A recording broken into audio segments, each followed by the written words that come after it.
They probably won't teach you this in school, but you can use mental math to find the percent of a number as long as you can easily multiply or divide that number to turn it into 100. In this case, we can turn 25 into 100 by multiplying it by 4. Since we made the 25 4 times larger, we also need to make the 6 4 times larger.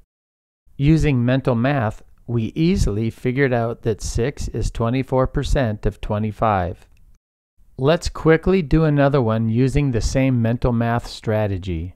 We need to use multiplication or division or a combination of the two to turn 40 into 100. Well, I know that 40 times 2.5 equals 100, but I can also do 40 divided by 4 to make 10. Then multiply that 10 times 10 to make it 100. Now we have to do the same thing to the 8. 8 divided by 4 is 2, and 2 times 10 is 20. We just used simple mental math to figure out that 8 is 20% of 40. Let's quickly do a few more, but at the end of this video, I'll show you what to do when you can't use this mental math trick. For this one, I'll turn the 75 into 100 by dividing it by 3 and then multiplying it by 4.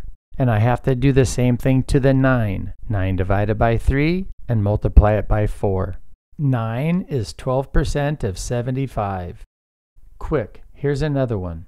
Instead of saying, what percent of 20 is 11, we can also say 11 is what percent of 20. Use mental math to turn the 20 into 100 by multiplying it by 5, and we need to multiply the 11 by 5. Using simple mental math, we figured out that 11 is 55% of 20. For this next one, it's a little bit different because it's not so easy to use mental math to turn 23 into 100 by multiplying or dividing. So I'm not going to use mental math for this one. This can also be rewritten as what percent of 23 is 14?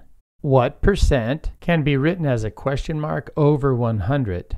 Of 23 means times 23 is 14 is the same as equals 14. But I like to look at it like a test score or a quiz score. For example, 14 correct out of 23 questions. You find the percentage by dividing. 14 divided by 23, which is approximately 61 hundredths or 61%.